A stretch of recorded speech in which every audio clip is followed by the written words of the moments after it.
I watched Christopher Nolan's The Odyssey, and I think it's one of the Christopher Nolan's better films, but I will not say that it is the best film directed by Christopher Nolan because in this film he has used other super fantastical elements using CGI and practical effects with completely shooting this film in IMAX cameras and only 40 theaters in the whole world can showcase his true vision. A literate audience will nicely understand the integrities of Christopher Nolan's The Odyssey, but is it for the normal public? We have still to decipher that. Christopher Nolan is one of the biggest, massiest Hollywood director because he cannot make a movie with a linear format. He cannot make a movie which you can watch on OTT. He guarantees you a big screen spectacle. And I was first day first show, but still I was processing what are the integrities and what are the demerits and merits of the Odyssey. And I was researching on this topic on poems written by Homer on which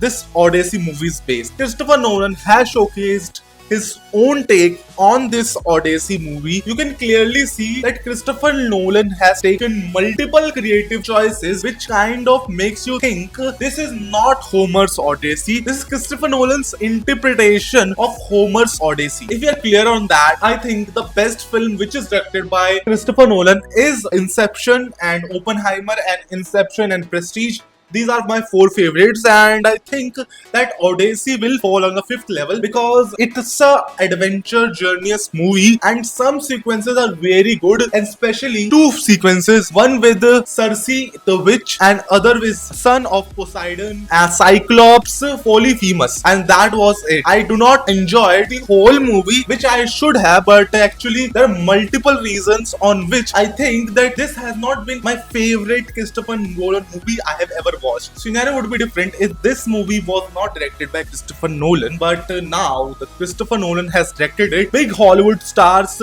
wanted to associate themselves with the Nolan project, and studio without any franchise or any sequel, prequel factor is ready to fund a Christopher Nolan project. It can go to 200 million, 300 million, I think 500 million, because Christopher Nolan's last release Oppenheimer kind of broke many records for an R-rated movie. It's still behind Deadpool and Wolverine, but I still say that Oppenheimer was a better movie than the Odyssey. And one thing I understand that this is the most non-Nolan film you can ever see because you have that Nolan aspects which were dialed into 100 in the films like Tenet, and that is the reason why that is the weakest Christopher Nolan film I have ever watched. But the Odyssey takes certain creative choices and Nolan wants to say a larger message from this story which was written 3000, 4000, 5000 years ago, and I don't know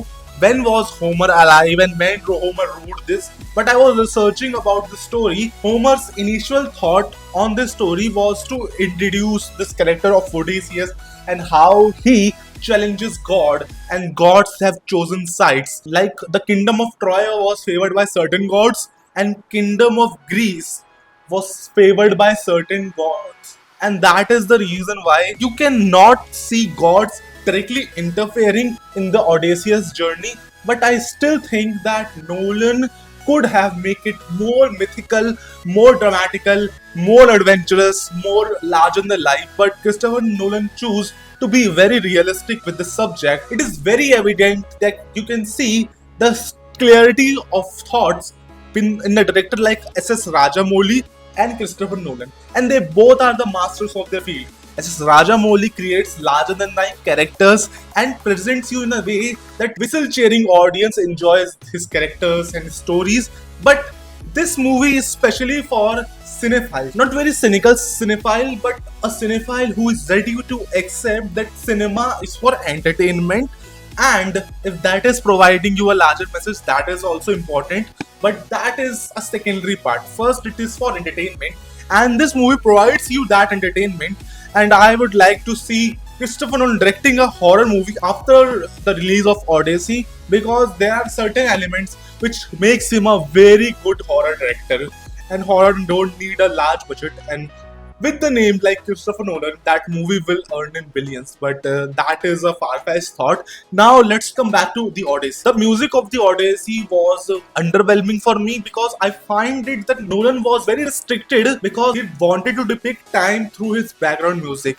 So background music of this film particularly belongs to that time when Odysseus and Circe and all that characters were alive, and Penelope and Telemachus. So these are the characters that were alive on that time. So the background music enhances your experience, but it does not have that virality aspect to it, which we associate with the background music given in Nolan movies. For example, Interstellar or Oppenheimer. They were famous particularly, and you cannot forget them because sometimes when you listen to them, you are reminded of that experience when you first time watched that particular movie, whether it is be Interstellar, whether it is The Dark Knight, whether it is Oppenheimer.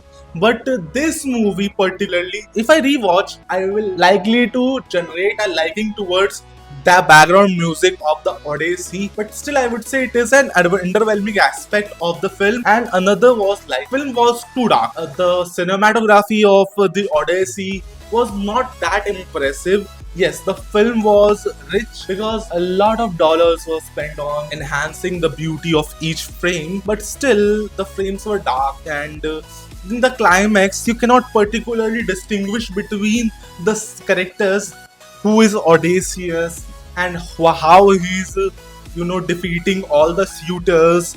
That is something which was not clear because of dim lighting or dark lighting. Creative choices of Nolan are questionable in the Odyssey. Talking about the acting performances, Matt Damon showed that why he is still relevant after so many years. He is one of the finest actors in the whole world, and I will say that Matt Damon don't need a project like the Odyssey. He's good in everything he does. We're talking about Christopher Nolan, man. He has given a lot of great performances, especially Matthew McConaughey and Heath Ledger.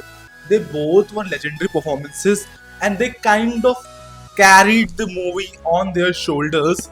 But I will say that in this movie, there is no particular standout except Robert Pattinson, Matt Damon, and few others. But still, performances were average, I will say.